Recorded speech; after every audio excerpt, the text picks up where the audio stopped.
Hello friends, welcome to Sivasuji channel. நம்ம இன்றைக்கி 10th India அமைவிடம் நிலத்தோற்றம் மற்றும் வடிகால் அமைப்பு இந்த பாடம் தான் நம்ம ரிவிஷன் பண்ண போகிறோம். சரி, வாங்க ஸ்டார்ட் பண்ணிடலாம். ஸோ பரப்பளவில் இந்தியா வந்து உலகில் 7வது பெரிய நாடாகவும் ஆசிய கண்டத்தில் 2வது பெரிய நாடாகவும் இருக்கான். அப்போ நம்ம உலகில் எத்தனாவது பெரிய நாடு அப்படின்னா 7வது பெரிய நாடு. ஆசியா கண்டத்தில் அப்படின்னு கேட்டாங்க அப்படின்னா இந்தியா வந்து 2வது பெரிய நாடு. அப்போ தமிழ்நாடு இந்தியாவில் எத்தனாவது பெரிய நாடு? தமிழ்நாடு வந்து இந்தியாவில் 11வது பெரிய நாடு. ஓகேவா? ஸோ இந்தியா பார்த்தீங்க அப்படின்னா பூமியில் மொத்த பரப்பளவில் 2.4% இருக்குது. தமிழ்நாடு அப்போ இந்தியாவில் எத்தனை பர்சன்டேஜ் இருக்குது அப்படின்னா 4% இருக்குது. ஓகேவா? கம்பேர் பண்ணி படிச்சுக்கோங்க. அப்போ ஏனைய ஆசிய நாடுகளில் இருந்து இமயமலையால் தான் வந்து இந்தியா பிரிக்கப்படுது. ஆசியாவிலேருந்து நம்மளை எது பிரிக்குது அப்படின்னா இமயமலை தான். இந்தியாவுடைய நிலப்பரப்பு எவ்வளோ அப்படின்னு பார்த்தீங்க அப்படின்னா 32,87,263 சதுர கிலோமீட்டர். ஓகேவா? 32,87,263 சதுர கிலோமீட்டர். இது பூமியில் மொத்த பரப்பளவில் 2.4% அப்படின்னு சொல்கிறாங்க.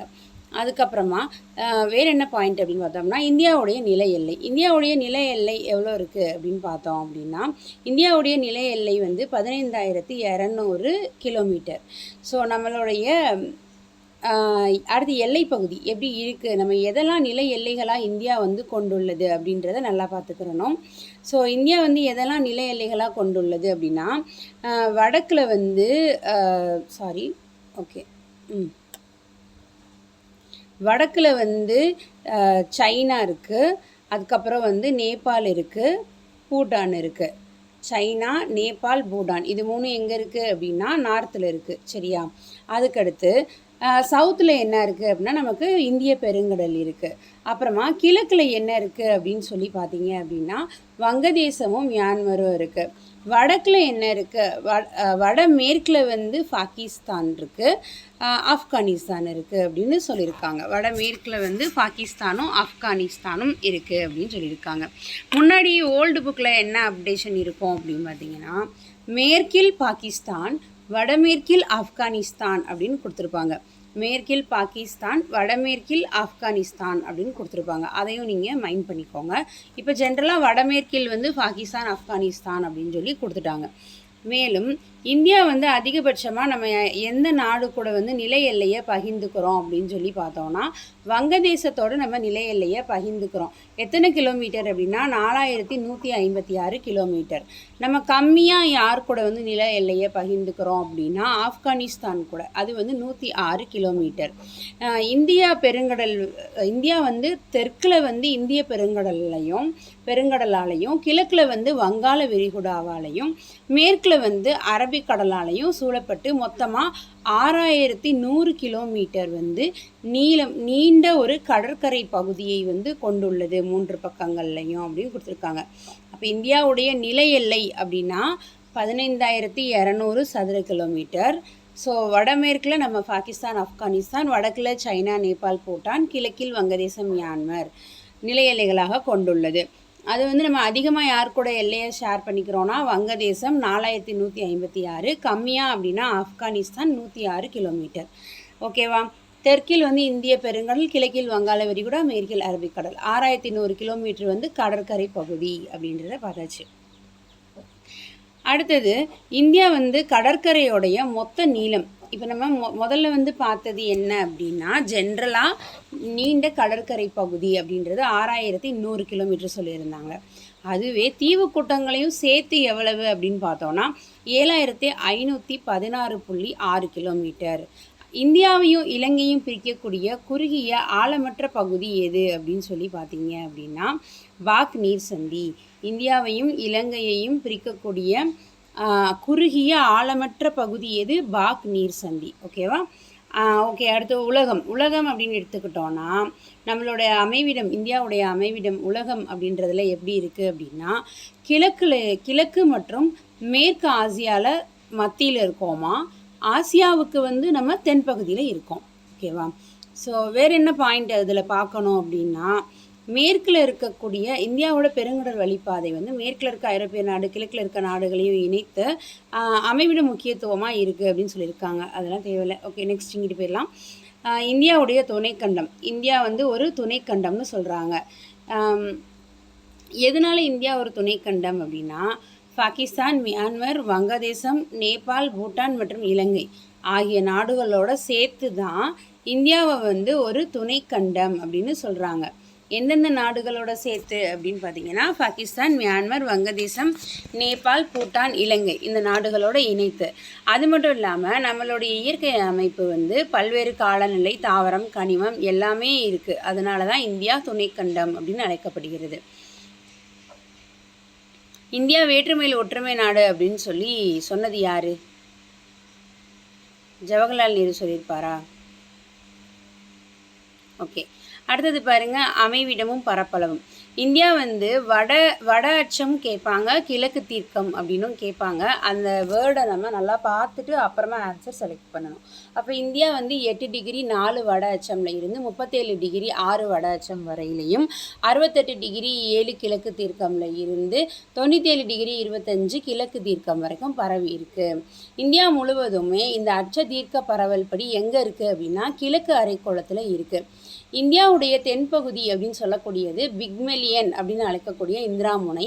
இதோடைய அச்சம் என்ன அப்படின்னா 6 டிகிரி 45 வட அச்சம்.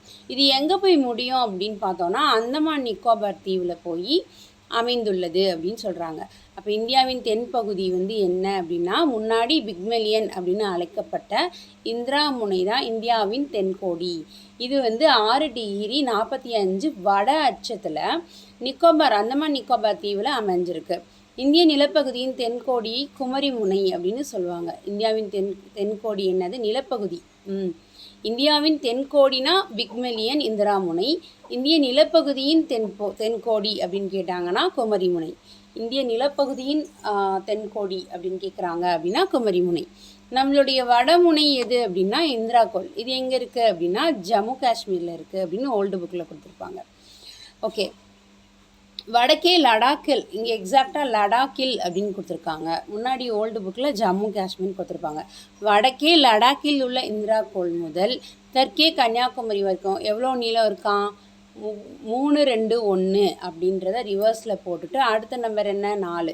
ஸோ 321 4 32 14 கிலோமீட்டர் நீளத்தையும் மேற்கில் வந்து குஜராத்தில் ரான் ஆஃப் கட்சிலேருந்து கிழக்கில் அருணாச்சலம் பிரதேசம் வரைக்கும் 2933 கிலோமீட்டர் நீளமும் கொண்டுள்ளது. இந்தியாவை எது பிரிக்குது அப்படின்னா இந்த 23 டிகிரி வட அச்சமான கடகரேகை தான் இந்தியாவோட மையமாக இருந்து இந்தியாவை 2 பகுதியாக பிரிக்குது. ஸோ வடபகுதி என்ன அப்படின்னு பார்த்தோம் அப்படின்னா மிதவெப்ப மண்டலம், தென்பகுதி வந்து வெப்பமண்டலம். ஓகேவா?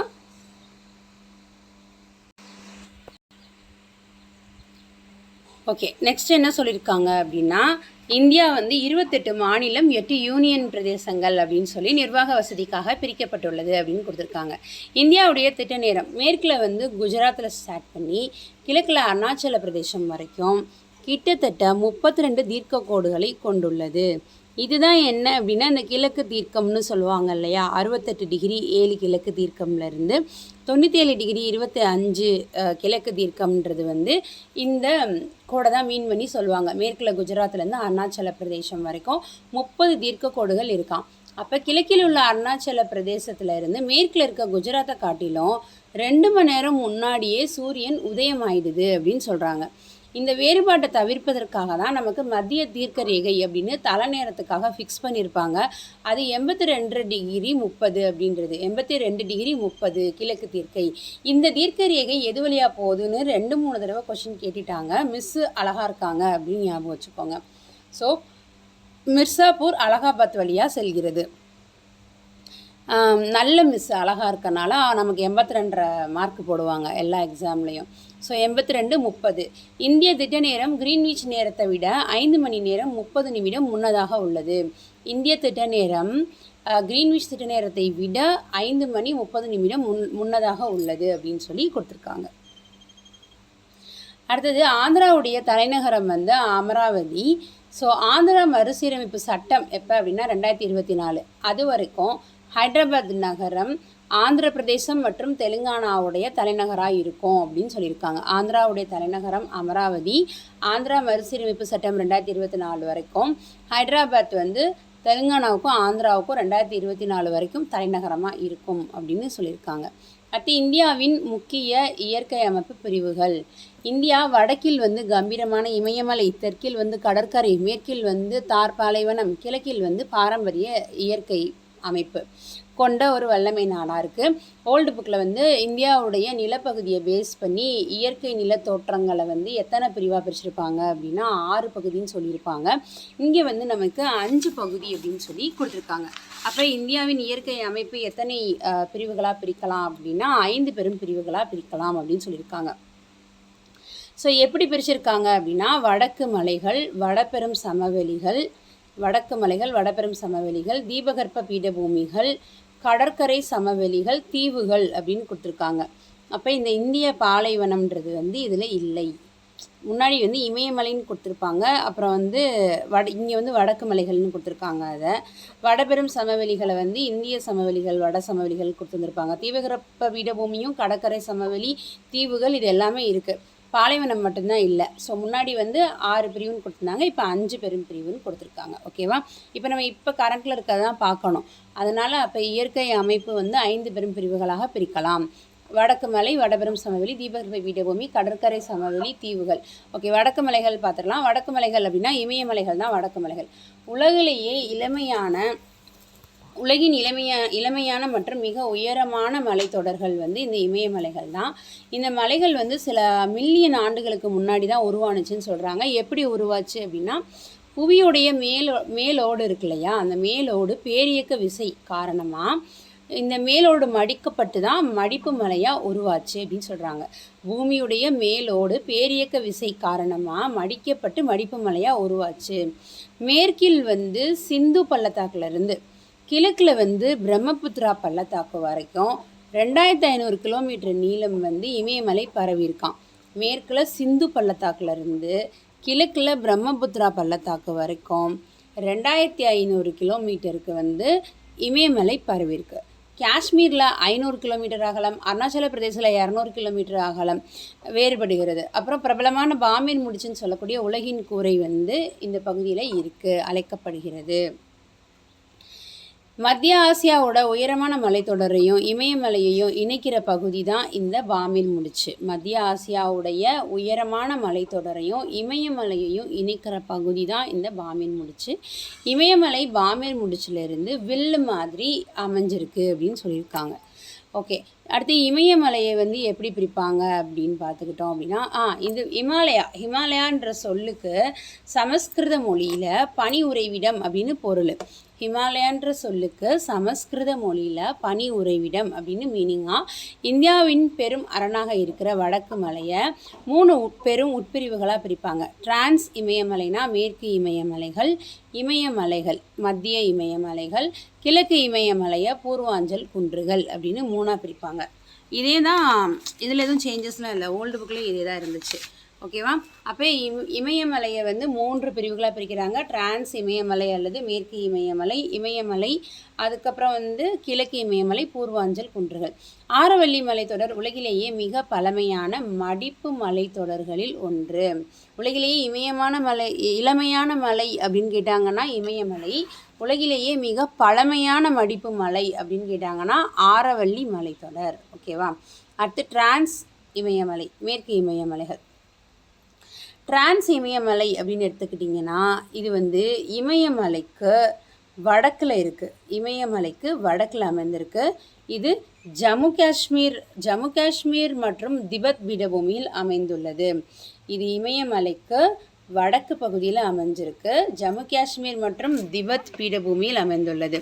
இந்த வடக்கில் அமைந்துள்ளது அப்படின்ற பாயிண்ட் வந்து பழைய புக்கில் இல்லை. அங்கே என்ன கொடுத்துருப்பாங்க அப்படின்னா இது மேற்கு இமயமலை அப்படின்னு அழைக்கப்படுகிறது அப்படின்னு சொல்லி கொடுத்துருப்பாங்க. அதனால் இது புதுசாக அப்டேட் பண்ணியிருக்காங்க இந்த பாயிண்ட்டை. இந்த மலைகள் இமயமலைக்கு வடக்கில் இருக்குது, டிரான்ஸ் இமயமலை. ஸோ ஜம்மு காஷ்மீர் திபெத் பீடபூமியில் அமைந்துள்ளது. இதன் பரப்பளவு திபெத்தில் அதிகமாக இருக்கிறனால இதை திபெத்தியன் இமயமலை அப்படின்னு அழைக்கப்படுகிறது. இந்த மலைகள் வந்து இதெல்லாம் தேவையில்லை, இது பார்த்துக்கலாம். இந்த பகுதியில் இருக்க பாறை கடலடி உயிரின படிமங்களை கொண்ட டெர்ஷியரி கிரானைட் பாறை. எந்த பாறைகள் டெர்ஷியரி கிரானைட் பாறை? டிரான்ஸ் இமயமலை அல்லது மேற்கு இமயமலை. ஓகேவா? ஆனால் மேற்கு இமயமலைன்னு சொல்கிறோம், பட் இது இமயமலையின் வடக்கு பகுதியில் இருக்குது. இது வந்து ஒரு பகுதி உருமாறிய பாறை படிமங்களாக இந்த மலைத்தொடருடைய மைய அச்சாக அமைந்துள்ளது. உருமாறிய பாறை படிமங்களாக இமயமலையுடைய மைய அச்சாக அமைந்துள்ளது. இங்குள்ள முக்கியமான மலைத்தொடர்கள் என்ன அப்படின்னு பார்த்தோம் அப்படின்னா ஜாஸ்கர், லடாக், கைலாஸ், காரகோரம். இங்கே இருக்க முக்கியமான மலைத்தொடர்கள் ஜாஸ்கர், லடாக், கைலாஸ், காரகோரம்.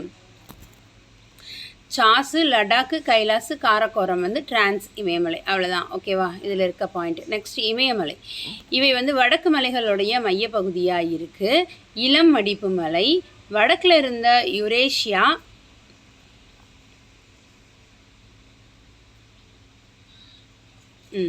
வடக்கில் இருந்த யுரேஷியா நிலப்பகுதியும் தெற்கில் இருந்த கோண்டுவானா நிலப்பகுதியும் வடக்கில் இருந்த யுரேஷியா மலைப்பகுதியும் தெற்கில் இருந்த கோண்டுவானா நிலப்பகுதி. இப்போ ஓல்ட் புக்கில் எப்படி கொடுத்துருப்பாங்க? யுரேஷியானா கொடுத்துருந்தாங்க. இல்லை, வடக்கில் இருந்த அங்காரா அப்படின்னு சொல்லியிருந்தாங்க. இப்போ வந்து யுரேஷியான்னு சொல்லியிருக்காங்க. இதெல்லாம் சேஞ்ச் பண்ணிக்கணும். ஓகேவா? ஓகே.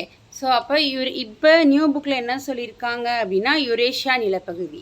தெற்கில் இருந்த கோண்டுவானா நிலப்பகுதியும் ஒன்றை ஒன்று நோக்கி நகர்ந்ததால் ஏற்பட்ட அழுத்தத்தின் காரணமாக இடையில இருந்த டெத்திஸ் அப்படின்ற கடல் மடிக்கப்பட்டு இமயமலை உருவானது அப்படின்னு சொல்கிறாங்க. இது பல மலைத்தொடர்களை உள்ளடக்கியது அப்படின்னு சொல்லியிருக்காங்க. 3 பிரிவுகளாக இந்த இமயமலையை பிரிக்கிறாங்க. பெரிய இமயமலை இமாத்ரி, சிறிய இமயமலை இமாச்சல், வெளி இமயமலை சிவாலிக். இப்போ பெரிய திரி, சரியா, சின்ன சல் இமாச்சல், சின்ன சல்லிக்கல். ஓகே, பெரிய திரி, சின்ன சல்லி. வெளியில் போனோன்னா சிவலிங்கம் நிறைய இருக்கும். ஸோ வெளியில் வந்து சிவாலிக் இருக்குது அப்படின்னு சொல்லி ஞாபகம் வச்சுக்கோங்க. சிவா வேணும் அப்படின்னா வெளியில் போய் தான் கோயிலாக கும்பிட்டு வரணும். சிவன் கோயிலில் வெளியே போய் ஒவ்வொரு சிவன் கோயிலாக கும்பிடணும் அப்படின்னு ஞாபகம் வச்சுக்கலாம். அப்போ பெரிய இமயமலைனா இமாத்ரி, சிறிய இமயமலைனா ஹிமாச்சல், வெளி இமயமலைனா சிவாலிக். இப்படி 3 பிரிவாக பிரிக்கப்பட்டிருக்கு. இதான் இயற்கை அமைப்பு மேப்பு. இங்கே இந்த சிந்து பகுதி தான் வந்து மேற்கில் இருக்குது. இங்கேருந்து நம்மளுக்கு இந்த பிரம்மபுத்திரா பகுதி வரைக்கும் தான். இங்கே இருக்க சிந்துவில் இருந்து இந்த பிரம்மபுத்திரா பகுதி வரைக்கும் இப்படி 2500 கிலோமீட்டர் தான் இமயமலை வந்து பரவி இருக்குது. ஓகேவா? ஓகே, பெரிய இமயமலை அல்லது ஹிமாத்ரி. பெரிய இமயமலை அல்லது இமாத்ரி.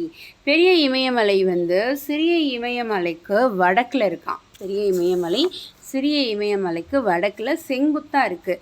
இதோடைய அகலம் 25 கிலோமீட்டர். இதெல்லாம் தேவையில்லை, 6000 மீட்டர் உயரம் அதெல்லாம். ஓகே, இப்போ இதுதான் நமக்கு பாயிண்ட். என்ன அப்படின்னா சிறிய இமயமலை மற்றும் சிவாலிக் குன்று இது ரெண்டையும் ஒப்பிடும்போது பெரிய இமயமலை பகுதியில் குறைவான மழையை பெறுகிறது. பேர் தான் பெருசு, ஆனால் மழை ரொம்ப கம்மி. ஓகேவா? பேர் தான் பெருசு, ஆனால் மழை எங்கே கம்மியாக இருக்கும்? இங்கே தான் கம்மியாக இருக்கும். சிறிய இமயமலை மற்றும் சிவாலிக் குன்றுகளை ஒப்பிடும்போது இந்த பகுதி குறைவான மழையை பெறுகிறது.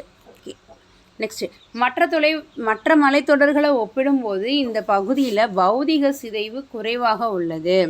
மற்ற பகுதிகளை ஒப்பிடும்போது இந்த பகுதியில் எது கம்மியாக இருக்கான்? பௌதிக சிதைவு கம்மியாக இருக்குது அப்படின்னு சொல்கிறாங்க. பௌதிக சிதைவு கம்மியாக இருக்குது.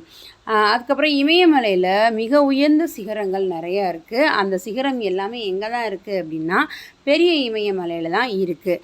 அதில் முக்கியமாக என்னென்னலாம் இருக்குது அப்படின்னு சொல்லி பார்த்தோம் அப்படின்னா எவரெஸ்ட்டு, கஞ்சன்ஜங்கா இதெல்லாம் இருக்குது. இந்த எவரெஸ்ட் வந்து 8 8 48, ஸோ 88 48.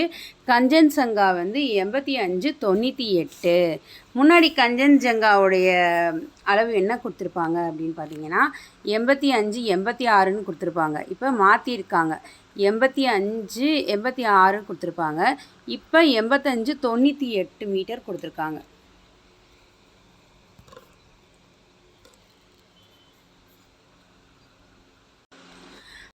ஓகே, சரியா? ஓகே, நெக்ஸ்ட் என்ன? இந்த கஞ்சன்சங்கா எவரெஸ்ட் சிகரம் எங்கே இருக்குது அப்படின்னு பார்த்தோம் அப்படின்னா எக்ஸாக்டாக நேபாளமில் இருக்குது. கஞ்சன்ஜங்கா எங்கே இருக்குது அப்படின்னா நேபாள் மற்றும் சிக்கிமுக்கு இடையில அமைஞ்சிருக்கு. இமயமலை பல சிகரங்களோட இருப்பிடமாக இருக்குது. உலகத்தில் இருக்கிற மற்ற மலைத்தொடரை காட்டிலும் அதிகமான சிகரம் எங்கே இருக்குது அப்படின்னா இமயமலையில் தான் இருக்குது. உலகத்தில் மொத்தமாக 14 சிகரங்கள், உயரமான சிகரங்கள் இருக்குது. அதில் 9 சிகரம் எங்கே இருக்குது அப்படின்னு பார்த்தோம்னா இமயமலையில் தான் இருக்குது. மற்ற மலைத்தொடர்களை விட தொடர்ச்சியான மலைத்தொடராக இந்த பெரிய இமயமலை அமைந்துள்ளது அப்படின்னு சொல்லியிருக்காங்க. இது ஆல்ரெடி கொஸ்டின் கேட்டுட்டாங்க. மற்ற மலைத்தொடர்களை விட தொடர்ச்சியான மலைத்தொடராக எது இருக்குது? பெரிய இமயமலை.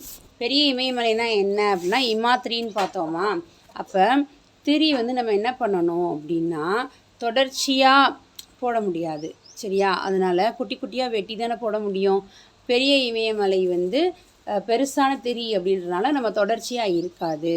ஸோ தொடர்ச்சியான மலைத்தொடராக தொடர்ச்சியான மலைத்தொடராக ஓகே அமைந்துள்ளது சொல்லியிருக்காங்களா? சாரி. ஸோ அப்போ எப்படி ஷார்ட்கட் வைக்கணும் அப்படின்னா மற்ற மலைத்தொடர்களை விட தொடர்ச்சியான மலைத்தொடராக அமைஞ்சிருக்கு. அப்போ நம்ம வெளியில் பெரிய பெரிய திரியை தொடர்ச்சியாக போட்டு வேண்டிக்கிறோம் அப்படி ஞாபகம் வச்சுக்கலாமா? ஓகே, அதான் கரெக்டாக இருக்கும். அப்போ பெரிய திரியை நம்ம தொடர்ச்சியாக போட்டு நம்ம வேண்டிக்கிட்டே இருந்தோம் அப்படின்னா நம்ம நினைக்கிறது நடக்கும் அப்படின்னு கீவேர்டு வச்சுக்கலாம். அப்போ பெரிய இமயமலை அப்படின்னா ஹிமாத்ரியா, இதுதான் மற்ற மலைத்தொடர்களை விட தொடர்ச்சியான மலைத்தொடராக அமைந்துள்ளது. இந்த மலையில் எப்போதும் நிரந்தரமாக பனி சூழ்ந்து காணப்படுவதால் கங்கோத்ரி, யமுனோத்ரி, சியாச்சின் இப்படி பல பனியாறுகள் காணப்படுகிறது. எப்பயுமே நிரந்தரமாக பனி சூழ்ந்து காணப்படுவதால் கங்கோத்ரி, யமுனோத்ரி, சியாச்சின் போன்ற பல பனியாறுகளும் காணப்படுகிறது. ஓகேவா? ஸோ மற்ற மலைத்தொடர்களை விட குறைவான மழைப்பொழிவை பெறுகிறது. அதுக்கப்புறம் என்ன பாயிண்ட்டு அப்படின்னா மற்ற மலைத்தொடர்களை ஒப்பிடும்போது பௌதீக சிதைவு கம்மி. மேக்சிமம் உயரமான சிகரம் ஃபுல்லுமே இந்த பெரிய இமயமலை பகுதியில் தான் காணப்படுகிறது. Kanchenjunga Everest Nepal, Kanchenjunga Nepal and Sikkim. 8848 Everest, Kanchenjunga 8598 metre. மற்ற மலைத்தொடர்களை காட்டிலும் இது தொடர்ச்சியாக நம்ம திரி போட்டு சாமி கும்பிட்றோம். தொடர்ச்சியான மலைத்தொடராக அமைந்துள்ளது. இங்கே பனி சூழ்ந்திருக்கிறனால கங்கோத்ரி, யமுனோத்ரி, சியாச்சின் போன்ற பல பனியாறுகள் காணப்படுகிறது. அடுத்து சிறிய இமயமலைகள் மற்றும் இமாச்சல். இது இமயமலையின் மத்திய மலைத்தொடர் அப்படின்னு சொல்லி அழைக்கப்படுகிறது. அகலம் 80 கிலோமீட்டரு. இதோட உயரம் பார்த்தோம்னா 3700 மீட்டர் டு 4500 மீட்டரு. முன்னாடி 3500 டு 4500ன்னு கொடுத்துருப்பாங்க. இப்போ கொஞ்சம் அதிகம் பண்ணியிருக்காங்க. 3700 டு 4500 அப்படின்னு கொடுத்துருக்காங்க. 3700 டு 4500. ஓகே, அப்டேஷன் என்ன அப்படின்னா 3700 டு 4500. ஸோ வெண்கற் பாறைகள், சுண்ணாம்பு பாறைகள், மணல் பாறைகள் இந்த தொடரில் காணப்படுகிறது. நகரமயமாக்கல், காடுகள் அழிப்பு, அதிகமான மழைப்பொழிவுனால மண்ணெரிப்பு ஏற்படுகிறது. அப்போ சிறிய இமயமலை மிக அதிக மழைப்பொழிவின் காரணமாக மண்ணரிப்பு காணப்படுகிறதுன்னு சொல்லியிருக்காங்க. பெரிய இமயமலையில் மழைப்பொழிவு ரொம்ப ரொம்ப கம்மி. இங்கே மிக அதிகம் மண்ணரிப்பு ஏற்படுற அளவுக்கு அதிகமாக மழைப்பொழிவு இருக்குது. இங்கே பீர்பாஞ்சல், தௌலதாரு, மகாபாரத் இந்த மலைகள்லாம் இருக்கான். பீர்பாஞ்சல், தௌலதாரு, மகாபாரத் இந்த மாதிரி மலைகள்லாம் காணப்படுகிறது. அங்கே என்ன பார்த்தோம்? கைலாசு, காரக்கோரம், லடாக்கு, வேறு என்ன பார்த்தோம்? கைலாஸ், காரக்கோரம், சாஸ்கர், லடாக்கு பார்த்தோம். இங்கே என்னென்ன இருக்குது? பீர்பாஞ்சல், தௌலதாரு, மகாபாரத். புகழ்பெற்ற கோடைவாழிடமான சிம்லா, முசாவரி, நைனிடால், அல்மோரா, ராணிகட், டார்ஜிலிங். இந்த சின்ன பசங்க தான் இங்கெல்லாம் ஊர் சுற்றிக்கிட்டே இருப்பாங்க. ஸோ சிம்லா, முசாவரி, நைனிடால், அல்மோரா, ராணிகட், டார்ஜிலிங். ஓகேவா? அடுத்தது இது முக்கியமான பாயிண்ட்டு. ஆக்சுவலி இது என்ன அப்படின்னு பார்த்தோம்னா காரக்கோரம் கணவாய் ஜம்மு காஷ்மீர், சொஜிலா கணவாய், சிப்கிலா கணவாய் ஹிமாச்சல் பிரதேஷ், பொம்மிடிலா கணவாய் அருணாச்சல பிரதேஷ், நாதுலா ஜெலிப்லா கணவாய், நாதுலா மற்றும் ஜெலிப்லா கணவாய் சிக்கிம். இதெல்லாம் இமயமலையின் முக்கியமான கணவாய்கள். இது ப்ரீவியஸில் போர்த்துகலை 2-3 வாட்டி கேட்டிருக்காங்க. காரக்கோரம் கணவாய் அப்படின்னா ஜம்மு காஷ்மீர், ஜொசிலா மற்றும் சிப்கிலா அப்படின்னா ஹிமாச்சல் பிரதேஷ், பொமிடிலா அப்படின்னா அருணாச்சல பிரதேஷ், நாதுலா மற்றும் ஜெலிப்லா சிக்கிம். ஸோ இது முக்கியமான இமயமலையின் கணவாய்களாகும். இப்போ பாகிஸ்தான் ஆப்கானிஸ்தானை இணைக்கிற கணவாய் எது அப்படின்னா கைபர் கணவாய். பாகிஸ்தானும் ஆப்கானிஸ்தானும் கை கொடுத்துக்கிறாங்க. ஸோ 2 பேரையும் இணைக்கிறது எது? கைபர் கணவாய். பாகிஸ்தானில் மட்டும் இருக்குன்னா போலந்து கணவாய். பாகிஸ்தானில் மட்டும் இருக்கிறது போலந்து கணவாய் அப்படின்னு சொல்லி முக்கியமான இந்திய துணைக்கண்டத்தில் இருக்கிற கணவாய்களை வந்து கொடுத்துருக்காங்க. நல்லா பார்த்துக்கோங்க.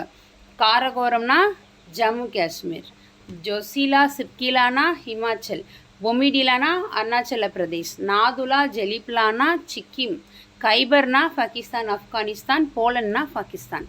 அடுத்தது இமயமலை, வெளி இமயமலை சிவாலிக். இது ஜம்மு காஷ்மீரில் இருந்து அஸ்ஸாம் வரைக்கும் பரவி காணப்படுகிறது. ஜம்மு காஷ்மீரில் இருந்து அஸ்ஸாம் வரைக்கும் பரவி காணப்படுகிறது. இது வந்து ஆறுகளால் உருவாக்கப்பட்ட படிவுகளால் ஆனது. இப்போ நம்ம இமயமலையில் 3 பார்த்தோம். ஃபஸ்ட்டு வந்து பெரிய இமயமலை, அப்புறம் வந்து இது சிறிய இமயமலை, இப்போ வெளி இமயமலை. 3லையுமே இந்த வெளி இமயமலை மட்டும்தான் மெயினாக ஆறுகளால் உருவாக்கப்பட்ட படிவுகளால் ஆனது அப்படின்ற பாயிண்ட் கொடுக்குறாங்க. ஆறுகள் எங்கே ஓடும்? வெளியே தான் ஓடும். அப்போ வெளி இமயமலை தான் என்னது? ஆறுகளால் உருவாக்கப்பட்ட படிவுகளால் ஆனது. இதன் உயரம் வந்து 900 மீட்டர்லேருந்து 1100 மீட்டர். இதோடைய உயரம் வந்து சராசரியாக 1000 மீட்டர் அப்படின்னு கொடுத்துருக்காங்க. அதுக்கப்புறம் இதெல்லாம் நமக்கு தேவையில்லை. இங்கே தான் பார்த்தீங்க அப்படின்னா இது வந்து ஒரு தொடர்ச்சியற்ற மலை. இது தொடர்ச்சியற்ற மலை. தொடர்ச்சியான மலைனா பெரிய திரி பார்த்தோமா? பெரிய இமயமலை இமாத்திரி, தொடர்ச்சியாக சாமி கும்பிடணும்னு. அப்போ வெளி இமயமலைனா என்ன? தொடர்ச்சியற்ற மலைத்தொடர். வெளியே போய் சிவாலிக் குன்றுகளை வழிபடணும், சிவாலிக் மலை அப்படின்னு ஷார்ட்கட் பார்த்தோமா? நம்ம தொடர்ச்சியாக போக முடியாதுல்ல மலை பிரதேசங்களில் போய் சாமி கும்பிட. அப்போ வெளி இமயமலை வந்து தொடர்ச்சியற்ற மலைத்தொடர். குறுகலான நீண்ட பள்ளத்தாக்கு சிறிய இமயமலை, வெளிப்புற இமயமலை இதுக்கு இடையில் வந்து காணப்படுகிறது. இதில் 2ஆக பிரிக்கிறாங்க. கிழக்கு பகுதி டூயர்ஸ், மேற்கு பகுதி டூன்கள். கிழக்கு பகுதி டூயர்ஸ், மேற்கு பகுதி டூன்கள். ஓகேவா? ஸோ கிழக்கு பகுதியை டூயர்ஸ் எப்படி ஞாபகம் வச்சுக்கலாம்? கிழக்கு பகுதியில் வந்து டூயர்ஸ். ஓகே, கிழக்கில் சூரியன் வந்து உருவாகிறப்ப 2 இயர்ஸ் எந்திரிச்சு படித்தோம் அப்படின்னா பாஸ் பண்ணி ஒர்க்குக்கு போயிடலாம். அப்போ கிழக்கு பகுதி 2 இயர்ஸ். மேற்கு பகுதி டூன்கள். மேற்கு பகுதி டூன்கள் அப்படின்னா சூரியன் மறையும் போது படித்தோன்னா ஜாப் நமக்கு டூ போட்டுரும். அப்போ மேற்கு பகுதி டூன்கள், கிழக்கு பகுதி வந்து 2 இயர்ஸ் அப்படின்னு ஞாபகம் வச்சுக்கோங்க. நெக்ஸ்ட்டு பூர்வாஞ்சல் குன்றுகள். பூர்வாஞ்சல் குன்றுகள் வந்து இமயமலையின் கிழக்கு கிளை. இமயமலையின் கிழக்கு கிளை. இது வந்து வடகிழக்கு மாநிலங்களில் பரவி இருக்குது. பெரும்பாலான குன்றுகள் மேக்சிமம் எங்கே இருக்குது அப்படின்னா மியான்மர் மற்றும் இந்திய எல்லைகள் கிட்ட வந்து காணப்படுகிறது. மற்ற மலைகள் அல்லது குன்றுகள் இந்தியாவின் உட்பகுதியில் பரவி இருக்கான். இது வந்து மியான்மர் இந்தியா எல்லை கிட்ட வந்து காணப்படுகிறது அப்படின்னு சொல்லியிருக்காங்க. இந்த டாப்லா, அப்போரு, மிஸ்மி, பட்காய்ப்பம், நாகா, மாணிப்பூர், மிக்கீர், காரோ, காசி, ஜெயந்தியா குன்றுகள் இது எல்லாமே இணைந்தது தான் பூர்வாஞ்சல் மலைகள். இது அந்த இயற்கை அமைப்பு மேப்பில் பார்த்தீங்கன்னா உங்களுக்கு அழகாக கொடுத்துருப்பாங்க. டாப்லா, அப்போர், மிஸ்மி, பட்காய்ப்பம், நாகா, மாணிப்பூர், மிக்கீர், காரா, காசி, ஜெயந்தியா குன்றுகள் இதெல்லாம் இணைந்தது தான் பூர்வாஞ்சல் மலைகள். நிமிஷம் இந்த கொடுத்துருப்பாங்க பாருங்களேன். இந்த மியான்மர் பகுதியில் கொடுத்துருப்பாங்க. இந்த டாப்லா, மிஸ்மி, காரகோரா, காசி, ஜெயந்தியா, நாகா, மிசோ இந்த குன்றுகள்லாம் இருக்கா. ஸோ பூர்வாஞ்சல் அப்படின்னு கொடுத்துருக்காங்க பாருங்கள்.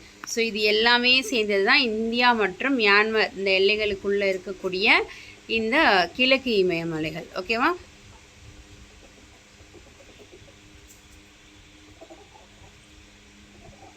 அடுத்து இமயமலையின் முக்கியத்துவம். இமயமலையின் முக்கியத்துவம் என்ன சொல்லியிருக்காங்க அப்படின்னா தென்மேற்கு பருவக்காற்றை தடுத்து வட இந்திய பகுதிக்கு கனமழை தருதான். இதுதான் ஃபஸ்ட்டு பாயிண்ட்டு. மொத்தம் வந்து ஒரு 8 பாயிண்ட் கொடுத்துருப்பாங்க. தென்மேற்கு பருவக்காற்றை தடுத்து வட இந்திய பகுதிக்கு கனமழை தருது. இந்திய துணைக்கண்டத்துக்கு இயற்கை அரணாக இருக்குது. வற்றாத நதிகளுடைய பிறப்பிடமாக இருக்குது. வற்றாத நதிகள்னால் என்னென்ன? சிந்து, கங்கை, கொஞ்சம் முன்னாடி வந்துருச்சு.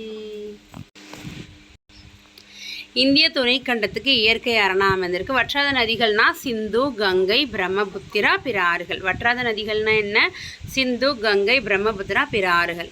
அழகு, இயற்கை அழகு காரணமாக சுற்றுலா பயணிகளின் சொர்க்கமாக இருக்குது. எது அப்படின்னா இந்த வடக்கு மலைகள். அப்புறம் பல கோடை வாழிடம் புனித தலமான அமர்நாத், கேதார், பத்ரிநாத், வைஷ்ணவி தேவி கோவில், பௌத்த சமண சீக்கிய புனித தலம் இங்கே இருக்குது. வனப்பொருள் சார்ந்த தொழிலகங்களுக்கு மூலப்பொருள் தருது. மத்திய ஆசியாவிலேருந்து வீசக்கூடிய காற்றை தடுத்து இந்தியாவை குளிர்லேருந்து பாதுகாக்குது. பல்லுயிர் மண்டலத்துக்கு பெயர் பெற்றது. இதில் ஓல்ட் புக்கில் ஒரு முக்கியமான பாயிண்ட் கொடுத்துருப்பாங்க. என்ன அப்படின்னு சொன்னால், ஒரு நிமிஷம் வருங்க.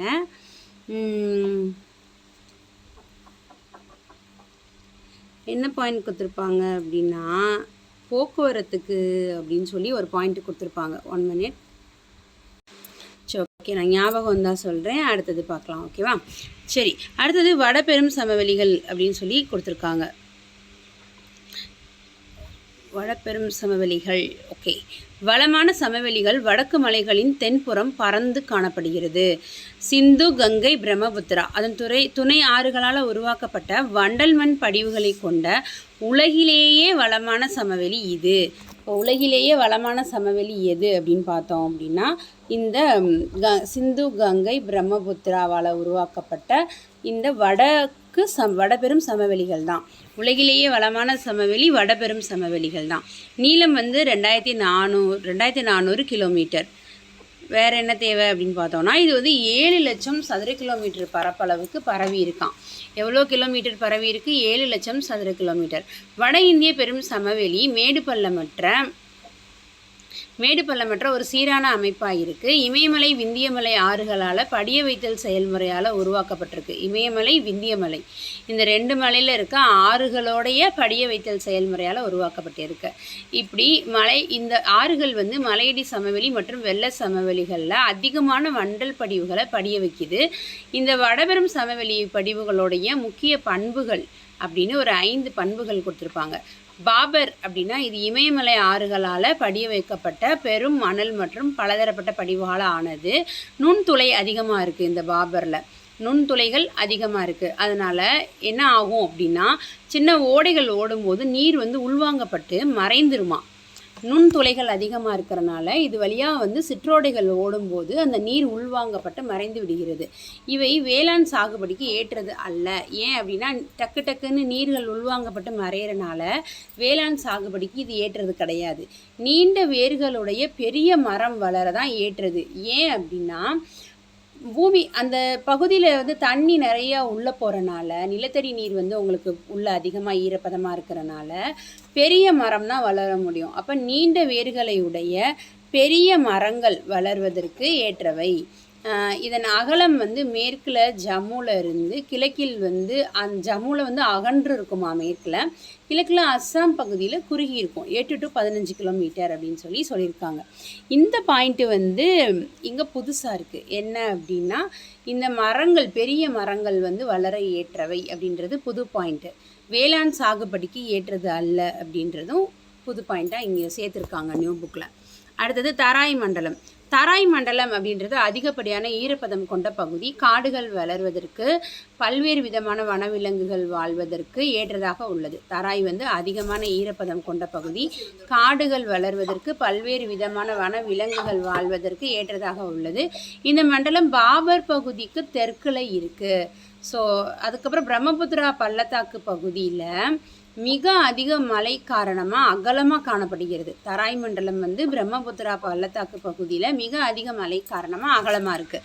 பெரும்பாலான மாநிலங்களில் தராய் காடுகள் வேளாண்மை சாகுபடிக்காகவே அழிக்கப்பட்டு வருகின்றன. பெரும்பாலான மாநிலங்களில் தராய் காடுகள் வேளாண்மை சாகுபடிக்காக அழிக்கப்பட்டு வருகின்றன.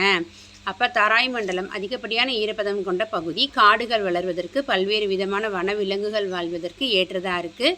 பாபர் பகுதிக்கு தெற்கில் இருக்குது. பிரம்மபுத்திராவில் அகலமாக இருக்குது. நிறையா மாநிலத்தில் தராய் காடுகள் வேளாண்மை சாகுபடிக்காக அழிக்கப்பட்டு வருகிறது. பாங்கர்னா என்ன? பழைய வண்டல் படிவு. காதர்னா என்ன? புதிய வண்டல் படிவு. இது ஆல்ரெடி கேட்டிருக்காங்க. பாங்கர் அப்படின்றது பா அப்படிங்க வச்சுக்கோங்க. பாங்கர் பழைய. காதில் புதுசாக தோடு போடுவோமா, அப்போ புதிய வண்டல் அப்படின்னு ஞாபகம் வச்சுக்கோங்க. பெரும் சமவெளியில் காணப்படும் பாங்கர் அப்படின்றது மேடு நில வண்டல் படிவுகளை கொண்ட நிலத்தோற்றம். இங்கே இருக்க படிவுகள் யாவும் பழைய வண்டல் மண்ணால் ஆனது. இவை வெள்ளப்பெருக்கு ஏற்படா உயர்நில பகுதிகளில் அமைந்துள்ளது. இது வெள்ளப்பெருக்கு ஏற்படா உயர்நில பகுதிகளில் அமைந்துள்ளது. பிளாக் கலரில் இருக்குமா, இலை மக்குகள் நிறைய வளமாக இருக்குமா, நல்ல வடிகால் அமைப்போட வேளாண்மைக்கு உகந்ததாக இருக்குது. அப்போ வேளாண்மைக்கு உகந்ததாக இல்லாதது அப்படின்னு கேட்டாங்கன்னா பாபர், வேளாண்மைக்கு உகந்ததுன்னா பாங்கர். அடுத்து ஆறுகளால் கொண்டு வரப்பட்டு படிய வைக்கப்படும் புதிய வண்டல் மண் வந்து காதர். ஸோ இந்த காதர் வந்து பெட் நிலம் அப்படின்னு அழைக்கப்படுகிறது. டெய்லி புது தோடு போட்டு வரேன் அப்படின்னு பெட்டு கட்டுறாங்க. ஸோ காதர் வந்து பெட் நிலம் அப்படின்னு அழைக்கப்படுகிறது. மழைக்காலங்களில் ஒவ்வொரு ஆண்டுமே புதிய வண்டல் படிவுகள் படிய வைக்கப்படுகிறது. காதர் மணல் வந்து களிமண், சேறு, வண்டல் கொண்ட வளமிக்க சமவெளி. காதர் என்னது? மணல், களிமண், சேறு, வண்டல் கொண்ட வளமிக்க சமவெளி. அடுத்து டெல்டா. கங்கை பிரம்மபுத்திரா ஆறுகளோட முகத்துவாரம் இருக்கு இல்லையா, அங்கே உருவான வளமான ஒரு முக்கோண வடிவ நிலப்பகுதி தான் சுந்தரவன டெல்டான்னு சொல்கிறாங்க. ஜென்ரலாகவே வந்து கங்கை பிரம்மபுத்திரா ஆறுகளுடைய முகத்துவாரத்தில் முக்கோண வடிவத்தில் உருவாகிறது தான் வந்து டெல்டான்னு சொல்லுவாங்க. இங்கே வந்து அந்த வடிவ பகுதியை வந்து என்ன சொல்கிறாங்கன்னா சுந்தரவன டெல்டான்னு ஒரு வேர்ட் கொடுத்துருக்காங்க. ஓல்ட் புக்கில் அப்படி கொடுக்கல. சரி, ஓகே. அப்போ உருவாக்கப்பட்ட அந்த நிலப்பகுதி தான் என்னது? சுந்தரவன டெல்டா. இது உலகின் மிகப்பெரிய மற்றும் அதிக வேகத்தில் உருவாகும் டெல்டா. உலகின் மிகப்பெரிய மற்றும் அதிக வேகத்தில் உருவாகும் டெல்டா எது அப்படின்னா சுந்தரவன டெல்டா. இந்த பகுதியில் வந்து ஆறுகளுடைய வேகம் குறைவாக இருக்கிறனால படிவுகள் படிய வைக்கப்படுகிறது. ஆறு வேகம் கம்மியாக இருக்கிறனால படிவு நிறைய படிய வைக்கப்படுகிறது. அப்போ டெல்டா சமவெளி புதிய வண்டல் படிவுகள், பழைய வண்டல் படிவுகள் மற்றும் சதுப்பு நிலங்களை கொண்ட ஒரு பகுதியாக இருக்குது. இதெல்லாம் ஓல்டு புக்லேயே இருக்குது.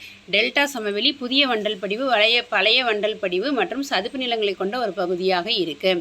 வண்டல் சமவெளியில் உயர்நில பகுதியை வந்து சார்ஸ் அப்படின்னு சொல்கிறாங்க. சதுப்பு நிலப்பகுதியை பில்ஸ் அப்படின்னு சொல்கிறாங்க. உயர்ந்த போஸ்டிங்கில் இருக்கவங்களை எப்படி சொல்லுவோம்? சார்னு சொல்லுவோம். சதுப்பு நிலத்தில் இருக்கவங்க கிட்ட தான் பில்லை ஃபுல்லும் தலையில் கட்டுவாங்க. ஸோ சதுப்பு நிலப்பகுதி பில்ஸ் அப்படின்னு அழைக்கப்படுகிறது. அதுக்கடுத்து இந்தியாவின் வட இந்திய பெரும் சமவெளியை காலநிலை, நிலப்பரப்பு அந்த பண்புகள் அடிப்படையில் 4 வகையாக பிரிக்கிறாங்க. காலநிலை மற்றும் நிலப்பரப்பின் பண்புகளை கொண்டு 4 வகையாக பிரிக்கலாம். ராஜஸ்தான் சமவெளி ஃபஸ்ட்டு என்னென்னு பார்த்துருவோம். அப்படின்னா என்னென்ன கொடுத்துருப்பாங்க? பஞ்சாப், ஹரியானா சமவெளி, ராஜஸ்தான் சமவெளி, கங்கை, பிரம்மபுத்திரா கொடுத்துருப்பாங்க. ஃபஸ்ட்டு ராஜஸ்தான் சமவெளி. இது வந்து ஆரவெள்ளி மலைத்தொடருக்கு மேற்கில் ஒரு 1,75,000 சதுர கிலோமீட்டரில் இருக்குது. லூனி மற்றும் மறைந்து போன சரஸ்வதி ஆறு படிவுகளால் இருக்குது. பல உப்பு ஏரிகள் இருக்குது. ஜெய்ப்பூர் அருகில் உள்ள சாம்பார் ஏரி, புஷ்கர் ஏரிகள் வந்து ரொம்ப ரொம்ப குறிப்பிடத்தக்கது. சரியா? பெரிய இந்திய பாலைவனம் அப்படின்னு அழைக்கக்கூடிய தார் பாலைவனம் வந்து இங்கே காணப்படுகிறது. அதுக்கப்புறம் வடமேற்கு பகுதியில் அமைந்துள்ள இந்தியாவுடைய வடமேற்கு பகுதியில் அமைந்துள்ள மிகப்பெரிய வறண்ட நிலப்பகுதியாக இது இருக்குது. 2 லட்சம் சதுர கிலோமீட்டர் பரப்பளவில் இந்தியா பாகிஸ்தான் இடையில இயற்கை எல்லையாக இருக்குது. 2 லட்சம் சதுர கிலோமீட்டரில் இந்தியாவுக்கும் பாகிஸ்தானுக்கும் இடையில மிகப்பெரிய எல்லையாக இருக்குது. இது உலகத்தில் 7வது மிகப்பெரிய பாலைவனம் அப்படின்னு சொல்கிறாங்க. உலகத்தில் இது எத்தனாவது பாலைவனம்? 7வது பெரிய பாலைவனம் அப்படின்னு சொல்லியிருக்காங்க. அடுத்தது ராஜஸ்தான் மாநிலத்தின் 2 பங்கு நிலப்பரப்பை இந்த பகுதி கொண்டுள்ளதாம். ராஜஸ்தான் மாநிலத்தின் மொத்த நிலப்பரப்பில் 2 பங்கு எது இருக்குது? இந்த நிலப்பரப்பு ஆரவள்ளி மலைத்தொடருக்கு மேற்கே இந்த பாலைவனமே எடுத்துக்குது. ராஜஸ்தானுடைய 2 பங்கு நிலப்பரப்பை இந்த பாலைவன பகுதியை எடுத்துக்குது. இந்த பாலைவன பகுதியை மருஸ்தலி அப்படின்னும் அரை பாலைவன பகுதி வந்து பாங்கர் அப்படின்னும் 2 பகுதிகளாக அழைக்கப்படுகிறது.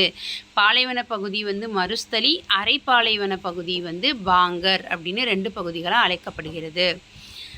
அதுக்கடுத்து பஞ்சாப் ஹரியானா சமவெளி, இதுவும் 1,75,000 சதுர கிலோமீட்டர், 1.75 lakhsன்னு கொடுத்துருக்காங்க.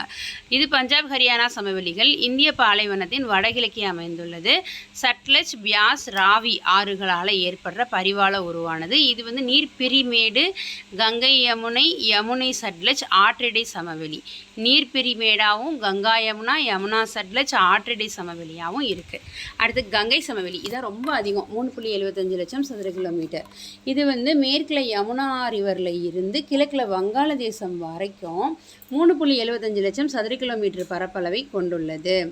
கங்கையும் அதோட துணை ஆறுகளான காக்ரா, காண்டக், கோசி, யமுனை, சாம்பல், பெட்வா இது எல்லாமே அதிக அளவில் வண்டல் படிவுகளை படிய வச்சு இந்தியாவோட மிகப்பெரிய சமவெளியை உருவாக்கியுள்ளது. இப்போ இந்தியாவின் மிகப்பெரிய சமவெளி எது அப்படின்னா கங்கை சமவெளி. ஓகேவா? கங்கை சமவெளி கிழக்கு மற்றும் தென்கிழக்கு நோக்கி மென் சரிவாக இருக்குதுன்னு சொல்லியிருக்காங்க. அடுத்து பிரம்மபுத்திரா சமவெளி. பிரம்மபுத்திரா சமவெளியோடைய பெரும் பகுதி எங்கே இருக்குது அப்படின்னா அஸ்ஸாமில் இருக்குது. ஸோ பிரம்மபுத்திரா ஆறுனால் உருவாக்கப்பட்ட தாழ்நில சமவெளி வடபெரும் சமவெளியோடைய கிழக்கு பகுதியில் இருக்குது. இது 56.275 சதுர கிலோமீட்டர் பரப்பளவில் வண்டல் விசிறியாகவும் தராய் அப்படின்னு சொல்லக்கூடிய சதுப்பு நில காடாகவும் காணப்படுகிறது. ஓகே, இப்போ நம்ம இது வரைக்கும் பார்த்ததை திரும்ப ஒரு தடவை பார்த்துடலாம். தீபகற்ப பீடபூமி வந்து நான் உங்களுக்கு அடுத்த வீடியோவில் போடுறேன். சரியா? இப்போ மறுபடியும் நம்ம இது வரைக்கும் என்னெல்லாம் பார்த்தோம் அப்படின்றத ஒரு டைம் பார்த்துடலாம்.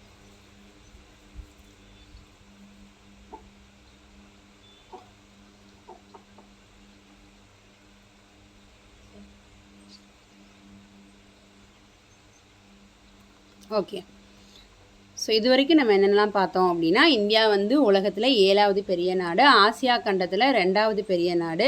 இந்தியாவுடைய நிலப்பரப்பு வந்து 32,87,263 சதுர கிலோமீட்டர். பூமியோட மொத்த பரப்பில் இந்தியா 2.4% இருக்குது. நில எல்லை அப்படின்னா 15,200 சதுர கிலோமீட்டர். அதுக்கப்புறம் வடக்கில் சீனா, நேபாள், பூட்டான், வடமேற்கில் பாகிஸ்தான், ஆப்கானிஸ்தான், கிழக்கில் வங்கதேசம், மியான்மர். அதுக்கப்புறம் அதிகமாக வந்து நம்ம வங்காளதேசத்தோட எல்லையை பகிர்ந்துக்கிறோம், 4,156 கிலோமீட்டர். குறைந்த அளவு வந்து ஆப்கானிஸ்தான் கூட எல்லையை பகிர்ந்துக்கிறோம், 106 கிலோமீட்டர். அப்புறம் தெற்கில் இந்திய பெருங்கடல், கிழக்கில் வங்காள விரிகுடா, மேற்கில் அரபிக்கடல். 6,100 கிலோமீட்டரில் வந்து கடற்கரை பகுதியை வந்து நம்ம கொண்டுள்ளோம். அதே வந்து தீவு கூட்டங்களை சேர்த்துக்கிட்டோம் அப்படின்னா 7,516.6 கிலோமீட்டர் வந்து நம்ம கடற்கரையுடைய நீளம் வந்து இருக்குது. இலங்கையையும் இந்தியாவையும் பிரிக்கிற ஆழமற்ற கடல் பகுதி எது அப்படின்னா பாக்நீர் சந்தி. அதுக்கப்புறம் நம்ம இந்தியா வந்து ஏன் துணைக்கண்டம்னு அழைக்கிறோம் அப்படின்னா பல்வேறு காலநிலை அமைப்பு எல்லாமே இருக்கிறனால இந்தியா வந்து துணைக்கண்டம் நம்ம அழைக்கிறோம். நம்மளுடைய வட அச்சம் என்ன அப்படின்னா 8°4, 37°6. கிழக்கு தீர்க்கம் என்ன அப்படின்னோம்னா 68°7, 97°25 கிழக்கு தீர்க்கம். அச்ச தீர்க்க பரவல் படி நம்ம வந்து எங்கே இருக்கோம் அப்படின்னா வடக்கு மற்றும் கிழக்கு அரைக்கோளத்தில் இந்தியா அமைந்திருக்கு. தென்கோடி பகுதி இப்படின்னு முன்னாடி எப்படி அழைக்கப்பட்டுச்சுன்னா பிக்மெலியன் அப்படின்னு அழைக்கப்பட்ட அந்த இந்திராமுனை எங்கே இருக்குது அப்படின்னா 6°45 வட அச்சத்தில் நிக்கோபார், அந்தமான் நிக்கோபார் தீவில் இருக்குது. நிலப்பகுதியின் தென்கோடி அப்படின்னு கேட்டாங்க அப்படின்னா குமரிமுனை. வடமுனை வந்து இந்திராகோள், அது எங்கே இருக்குது அப்படின்னா லடாக்கு. ஸோ லடாக்கில் இருக்க அந்த இந்திராகோளில் இருந்து தெற்கில் இருக்க கன்னியாகுமரி வரைக்கும் நம்ம எவ்வளோ கிலோமீட்டர் அப்படின்னா 3,214 கிலோமீட்டர். மேற்கில் இருக்க குஜராத்தில் இருந்து ரான் ஆஃப் கட்ச் டு கிழக்கில் இருக்கிற அந்த அருணாச்சலம் பிரதேசம் அது வரைக்கும் நம்ம எவ்வளோ கிலோமீட்டர் நீளம் அப்படின்னா 2,933. இந்தியாவை 2 பகுதியாக பிரிக்கிறது வந்து கடகரேகை 23°30 வட அச்சம். ஸோ வடபகுதியை வந்து மித வெப்பமண்டலம், தென்பகுதி வெப்பமண்டலம் அப்படின்னு அது 2ஆக பிரிக்குது. அதுக்கப்புறம் நம்ம மாநிலம் எத்தனை இருக்குது இந்தியாவில் அப்படின்னு பார்த்தோம்னா 28 மாநிலம், 8 யூனியன் பிரதேசம். நம்மளோட திட்ட நேரம் என்ன அப்படின்னு பார்த்தோம்னா 82°30 கிழக்கு தீர்க்க ரேகை. அதான் நம்மளுடைய தலை நேரம். இந்தியாவில் மொத்தம் 30 தீர்க்க கோடுகள் வந்து இந்தியா கொண்டுள்ளது. ஓகேவா? கிழக்கில் அருணாச்சல பிரதேசம்ல இருந்து மேற்கில் குஜராத் வரைக்கும் 2 மணி நேரம் முன்னாடியே சூரியன் உதயமாகறனால நம்ம தலை நேரமாக எதை வச்சுருக்கோம் அப்படின்னா மத்திய தீர்க்க ரேகையான 82°30 கிழக்கு தீர்க்க ரேகை தான் தலை நேரமாக வச்சுருக்கோம். ஸோ இது எது வழியாக போகும் அப்படின்னு பார்த்தோம் அப்படின்னா மிர்ஷாப்பூர், அலகாப்பூர். கிரீன்விச் திட்ட நேரத்தை விட நம்மளுடைய திட்ட நேரம் 5:30 முன்னதாக உள்ளது அப்படின்னு கொடுத்துருக்காங்க. நெக்ஸ்ட்டு வந்து ஆந்திராவுடைய தலைநகரம் அமராவதி. இது ஆந்திர மறுசீரமைப்பு சட்டம் 2024 படி என்ன சொல்கிறாங்க அப்படின்னா ஹைதராபாத் வந்து தெலுங்கானா ஆந்திராவுக்கு தலைநகரமாக 2024 வரைக்கும் இருக்கும். இந்தியாவின் முக்கிய இயற்கை பிரிவுகள் 5: வடக்கு மலை, வடபெரும் சமவெளி, தீபகற்ப பீடபூமி, கடற்கரை சமவெளிகள், தீவுகள். இப்போ இதில் வடக்கு மலைகள் அப்படின்றது வந்து இமயமலைகள். உலகிலேயே இளமையான மற்றும் மிக உயரமான மலைத்தொடர் வந்து இமயமலை தான். மிக இளமையான மட்டும் இல்லை, உயரமான மலைத்தொடரும் கூட. சரியா? உலகின் இளமையான மற்றும் மிக உயரமான மலைத்தொடர்கள் இமயமலை. ஏன்னா இது பல மில்லியன் ஆண்டுகளுக்கு முன்னாடி உருவானுச்சு. பூமியுடைய மேலோடு வந்து மடிப்பு மலையாக உருவாகுச்சு. 2500 கிலோமீட்டர் சிந்து டு பிரம்மபுத்திரா வரைக்கும். பாமீர் முடிச்சு இங்கே இருக்குது. இது உலகின் குறைன்னு அழைக்கப்படுகிறது. அங்கேருந்து வில் போல நம்மளுடைய இமயமலை இருக்குது. அதுக்கப்புறம் வேறு என்ன பாயிண்ட் அப்படின்னு பார்த்தோம்னா இந்த வடக்கு மலைகளையுமே வந்து 3 பிரிவாக பிரிப்பாங்க. அதே மாதிரி இமாலயா அப்படின்ற சொல்லுக்கு வந்து சமஸ்கிருதத்தில் பனி உறைவிடம் அப்படின்னு பொருள். டிரான்ஸ் இமயமலைனா மேற்கு இமயமலை. இமயமலைகளை வந்து 3ஆக பிரிப்பாங்க. பெரிய இமயமலை இமாத்ரி, சிறிய இமயமலை இமாச்சல், வெளி இமயமலை சிவாலிக். அதுக்கப்புறம் கிழக்கு இமயமலை அப்படின்றது பூர்வாஞ்சல் குன்றுகள். ஆரவல்லி மலைத்தொடர் வந்து உலகிலேயே மிக பழமையான மலைத்தொடர்.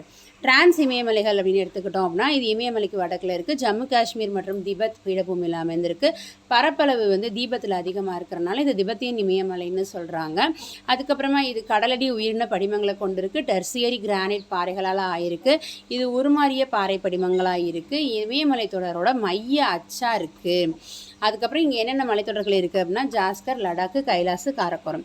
இமயமலை வந்து வடக்கு மலையோடைய மையப்பகுதியாக இருக்குது. இது இளம் மடிப்பு மலை. அப்புறம் என்ன பார்த்தோம்? பெரியவா உயரமான மற்றும் இளமையான மலை அப்படின்னு சொல்லி இமயமலையை சொல்கிறாங்க. ஹைட் உயரமான. ஓகே. வடக்கே யுரேஷியா நிலப்பகுதியும் தெற்கே கோண்ட்வானா நிலப்பகுதியும் ஒன்றை நோக்கி ஒன்று நகர்ந்ததால் ஏற்பட்ட அழுத்தத்தின் காரணமாக டெத்திஸ் கடல் மடிக்கப்பட்டு இமயமலை உருவானது. பல மலைத்தொடர்களை உள்ளடக்கியுள்ளது. பெரிய இமயமலை இமாத்ரி, சிறிய இமயமலை இமாச்சல், வெளி இமயமலை சிவாலிக். இதில் குறைந்த மழைப்பொழிவு அப்படின்னா பெரிய இமயமலை, அதிக மழைப்பொழிவுனா சிறிய இமயமலை. தொடர்ச்சியானதுன்னா பெரிய இமயமலை, தொடர்ச்சி அற்றதுன்னா வெளி இமயமலை. ஓகே. நெக்ஸ்ட் உள்ள போகலாம். பெரிய இமயமலை வந்து செங்குத்தாக அமைந்திருக்கு. மழைப்பொழிவு கம்மியாக இருக்குது. பௌதிக சிதைவு கம்மியாக இருக்குது. உயரமான சிகரங்கள்லாம் பெரிய இமயமலையில் தான் இருக்குது. Everest Nepal 8848, Kangchenjunga 8598, Nepal and Sikkim. Okay. அதுக்கப்புறமா இமயமலையில் பல சிகரங்கள் இருக்குது. உலகத்தில் வந்து மொத்தமாக வந்து 14 உயரமான சிகரங்கள் இருக்குது. அதில் 9 சிகரங்கள் இமயமலையில் தான் இருக்குது. மற்ற மலைத்தொடர்களை விட தொடர்ச்சியான மலைத்தொடராக இந்த பெரிய இமயமலை இமாத்ரி இருக்குது. இங்கே கங்கோத்ரி, யமுனோத்ரி, சியாச்சின்லாம் இருக்குது. சிறிய இமயமலை மற்றும் ஹிமாச்சல் அப்படின்னு எடுத்துக்கிட்டிங்க அப்படின்னா இதில் வந்து மழைப்பொழிவு அதிகமாக இருக்கிறனால மண்ணரிப்பு ஏற்படுற அளவுக்கு மழைப்பொழிவு இருக்குது. மண் பாறைகள், சுண்ணாம்பு பாறைகள், வெண்கல் பாறைகள் இதெல்லாம் இங்கே காணப்படுகிறது. அதுக்கப்புறம் பீர்பாஞ்சல், தௌலதார், மகாபாரத் மலைகள் இங்கே இருக்குது. புகழ்பெற்ற கோடை வாழிடமான சிம்லா, மொசாவரி, நைனிடால், அல்மோரா, ராணிகட், டார்ஜிலிங் இதெல்லாம் இங்கே காணப்படுகிறது. முக்கியமான கணவாய்கள் அப்படின்னு எடுத்துக்கிட்டோன்னா காரக்கோரம் ஜம்மு காஷ்மீர், ஜொசிலா கணவாய், சிப்கிலா கணவாய் வந்து ஹிமாச்சல், பொமிடிலா அருணாச்சல பிரதேஷ், நாதுலா ஜெலிப்லா சிக்கிம், பாகிஸ்தான் ஆப்கானிஸ்தான்னா கைபர் கணவாய் இணைக்கிறது, பாகிஸ்தான்னா போலன் கணவாய். வெளி இமயமலை அப்படின்னா ஜம்மு காஷ்மீரில் இருக்குது. ஜம்மு காஷ்மீர் டு அஸ்ஸாம் வரைக்கும் இருக்குது. இது வந்து ஆறுகளால் உருவாக்கப்பட்டது. அதுக்கப்புறம் முக்கியமான பாயிண்ட் என்ன அப்படின்னு சொல்லி பார்த்தோம் அப்படின்னா இது வந்து குறுகலான நீண்ட பள்ளத்தாக்கு இருக்குது. மிகவும் தொடர்ச்சியற்ற மலைத்தொடர். வேறு இதோட கிழக்கு பகுதியை வந்து நம்ம என்ன சொல்லணும் அப்படின்னா வெளி இமயமலையை பொறுத்த வரைக்கும் கிழக்கு பகுதி வந்து 2S. ஸோ மேற்கு பகுதி டூன்கள். அப்புறம் பூர்வாஞ்சல் வந்து கிழக்கு கிளை. இங்கே வந்து மியான்மரும் இந்திய எல்லைகளுக்கு இடையில இது பரவி காணப்படுகிறது. மற்ற மலைகள் குன்றுகள் இந்தியாவோட உட்பகுதியில் இருக்குது. இதுதான் எல்லை பகுதியில் இருக்கிறது பூர்வாஞ்சல் குன்றுகள். டாப்லா, அப்போர், மிஸ்மி, பட்காய்பம், நாகா, மணிப்பூர், மிக்கிர், காரா, காசி, ஜெயந்தியா குன்றுகள். இமயமலையோட முக்கியத்துவம் என்ன அப்படின்னா தென்மேற்கு பருவக்காற்றை தடுத்து வடபகுதிக்கு கனமழை தருது. இந்திய துணைக்கண்டத்தினுடைய இயற்கை அரணாக இருக்குது. வற்றாத நதிகள் பிறப்பிடமாக இருக்குது. இயற்கை அழகின் காரணமாக சுற்றுலா பயணிகளின் சொர்க்கமாக இருக்குது. கோடை வாழிடம், புனித தலங்கள், பத்ரிநாத், அமர்நாத், கேதார்நாத், வைஷ்ணவி தேவி கோயில், பௌத்த, சமண, சீக்கிய புனித தலம். அப்புறம் வனப்பொருட்கள் சார்ந்த தொழிலகங்களுக்கு மூலப்பொருள் அளிக்கிறது. மத்திய ஆசியாவிலிருந்து வீசும் கடும் குளிர்காற்றை தடுத்து இந்தியாவை குளிர்லேருந்து பாதுகாக்குது. இமயமலை பல்லியூர் மண்டலத்துக்கு பெயர் பெற்றது. அடுத்தது சமவெளிகள். சமவெளிகள் அப்படின்னு எடுத்துக்கிட்டோம் அப்படின்னா சிந்து, கங்கை, பிரம்மபுத்திரா துணையாறுகளால் வண்டல் மண் படிவுனால உலகத்திலேயே வளமான சமவெளியாக எது இருக்குது அப்படின்னா வடபெரும் சமவெளிகள் தான். 2400 கிலோமீட்டர் பரவி இருக்குது. 7 லட்சம் சதுர கிலோமீட்டர் அளவுக்கு இது பரவி இருக்குது. வட இந்திய பெரும் சமவெளி மேடு பள்ளமற்றதாக இருக்குது. படிய வைத்தல் இமயமலை விந்தியமலை ஆறு படிய வைத்தல்னால உருவாகுது. மலையடி சமவெளிகள் வெள்ள சமவெளிகளில் அதிகமான வண்டல் படிவுகளை படிய வைக்குது. இதோட முக்கிய பண்பு அப்படின்னா 5. சமவெளிகளை எப்படி பிரிச்சிருப்பாங்க அப்படின்னு பார்த்தோம். அதாவது காலநிலை, பரப்பு, நிலப்பரப்பு அதன் அடிப்படையில் 4ஆக பிரிப்பாங்க. பண்புகள் அப்படின்னு பார்த்தோம்னா 5. பாபர் அப்படின்றது வந்து விவசாயத்துக்கு உகந்தது கிடையாது. ஏன் அப்படின்னா நுண்துளைகள் அதிகமாக இருக்கிறனால நீரை வந்து உறிஞ்சிரும். பலதரப்பட்ட படிவுகளால் ஆனது இது. ஸோ வேர்கள், நீண்ட வேர்களை உடைய மரங்கள் தான் இங்கே வளர்கிறதுக்கு ஏற்றதாக இருக்கும். மேற்கில் ஜம்முவில் நல்லா அகலமாகவும் கிழக்கில் அஸ்ஸாமில் குறுகியும் காணப்படுது. தராய் மண்டலம். தராய் மண்டலம்னா அதிகமான ஈரப்பதம் கொண்ட பகுதி. காடுகள் வளர்வதற்கு, வனவிலங்குகள் வாழ்வதற்கு ஏற்ற பகுதி. பாபருக்கு தெற்கில் வந்து இது இருக்குது. பிரம்மபுத்திராவில் வந்து அதிக மழை காரணமாக தராய் மண்டலம் தான் அதிகமாக அகலமாக காணப்படுகிறது. இது வேளாண் சாகுபடிக்காக அளிக்கப்பட்டு வருகிறது. பாங்கர்னா பழைய வண்டல் படிவுகள். ஓகேவா? ஸோ மேட்டு நில வண்டல் படிவுகளை கொண்ட நிலத்தோற்றம் பழைய வண்டல் மண்ணால் ஆனது. வெள்ளப்பெருக்கு ஏற்படாத உயர்நில பகுதியில் அமைஞ்சிருக்கு. கருமை நிறத்தோடு இருக்கும். நல்ல வளமான இலை மக்குகள் இருக்கும். நல்ல வடிகால் அமைப்பு இருக்குது. ஸோ வேளாண்மைக்கு உகந்தது. காதர்னா புதிய வண்டல். இது வந்து காதர் அல்லது பெட்நிலம் அப்படின்னு சொல்லிட்டு அழைக்கப்படுகிறது. அதுக்கப்புறம் ஒவ்வொரு ஆண்டும் மழைக்காலங்களில் வண்டல் படிவுகள் படிய வைக்கப்படுகிறது. மணல், களிமண், சேறு எல்லாமே இருக்கனால வளமிக்க சமவெளி. டெல்டா அப்படின்னு எடுத்துக்கிட்டோம்னா கங்கை, பிரம்மபுத்திரா ஆறுகளால் படிய வைக்கப்படுகிறது. முக்கோண வடிவ நிலப்பகுதி. சுந்தரவன டெல்டா வந்து உலகின் மிக பெரிய மற்றும் அதிக வேகத்தில் உருவாகும் டெல்டா. மிகப்பெரிய மற்றும் அதிக வேகத்தில் உருவாகும் டெல்டா அப்படின்னா அது வந்து சுந்தரவன டெல்டா பகுதி. ஆறுகளோட வேகம் கம்மியாக இருக்கனால படிவுகள் வருது. இதோடைய வண்டல் பகுதியில் உயர்நில பகுதியை சார்ஸ் அப்படின்னும் சதுப்பு நில பகுதியை பில்ஸ் அப்படின்னு சொல்லியும் அழைக்கப்படுகிறது. நிலப்பரப்பின் மற்றும் காலநிலை அடிப்படையில் சமவெளிகளை 4ஆக பிரிக்கிறாங்க. ராஜஸ்தான் சமவெளி, பஞ்சாப் ஹரியானா சமவெளி, கங்கை சமவெளி, பிரம்மபுத்திரா சமவெளி. இதில் வந்து ராஜஸ்தானும் பஞ்சாப்பும் 1,75 லட்சம் சதுர கிலோமீட்டரு, கங்கை வந்து 3,75, பிரம்மபுத்திரா 56,275. ஓகேவா? இங்கே வந்து என்ன ஆறுகள்னா மறைந்து போன சரஸ்வதி மற்றும் லூனி ஆறுகள் வரும். உப்பு ஏரிகள் இருக்குது. ஜெய்ப்பூர் கிட்ட சாம்பார் ஏரி, புஷ்கர் ஏரி இருக்குது. தார் பாலைவனம்னு அழைக்கப்படுகிறது. மிக வறண்ட பகுதியாக இருக்குது. 2 லட்சம் சதுர கிலோமீட்டருக்கு இந்தியா பாகிஸ்தானுக்குள்ள வந்து இயற்கை எல்லையாக இருக்குது. வேர்ல்டுலேயே 7வது பெரிய பாலைவனமாக இது இருக்குது. ஆரவல்லி மலைத்தொடருக்கு மேற்கே ராஜஸ்தான் மாநிலத்தில் 3/2 பங்கு பகுதி இதுவே கொண்டிருக்கு. பாலைவன பகுதி மருஸ்தலி, அரை பாலைவன பகுதி பாங்கர். பல உப்பு ஏரிகள், மரத்தட்டுகள் இருக்குது. பஞ்சாப் அப்படின்னு எடுத்துக்கிட்டோம் அப்படின்னா அதுவும் 1,75 பார்த்தாச்சு. ஸோ இது வந்து சட்லஜ், பியாஸ், ராவி ஆறுகளால் இது நீர்ப்பெரி மேடாக இருக்குது. கங்கை, யமுனா, சட்லஜ் ஆற்றடை சமவெளியாக இருக்குது. கங்கை சமவெளி அப்படின்னு எடுத்துக்கிட்டோம் அப்படின்னா யமுனை ஆற்றிலிருந்து வங்காளதேசம் வரைக்கும், மேற்கில் யமுனாவிலிருந்து கிழக்கில் வங்காளதேசம் வரைக்கும் 3,75 சதுர கிலோமீட்டர் அளவுக்கு வந்து லட்சம் சதுர கிலோமீட்டருக்கு வந்து பரப்பளவை கொண்டுள்ளது. காக்ரா, காண்டக், கோசி, யமுனை, சாம்பல், பெட்வா இதெல்லாம் இதோடைய அதிக அளவில் வண்டல் படிவுகளை படிய வைக்கக்கூடிய ஆறுகள். சரியா? இந்தியாவின் மிகப்பெரிய சமவெளியை உருவாக்கியுள்ளது கங்கை சமவெளி. மென்சரிவாக சரிஞ்சிருக்கு. பிரம்மபுத்திரா சமவெளி அப்படின்னு எடுத்துக்கிட்டோம் அப்படின்னா பிரம்மபுத்திரா சமவெளியின் பெரும் பகுதி எங்கே இருக்குது அப்படின்னு பார்த்தோம்னா அஸ்ஸாம். இது என்னது? தராய் பண்புக்கு கீழே வரும். பிரம்மபுத்திரா ஆற்றில் வந்து தாழ்நில சமவெளியாக இருக்குது. வண்டல் விசிறிகள் தராய் எனப்படும் சதுப்பு நிலக்காடுகளாக காணப்படுகிறது. ஓகே, அடுத்த தீபகற்ப பீடபூமிகள் அடுத்த வீடியோவில் பார்க்கலாம். Thank you friends.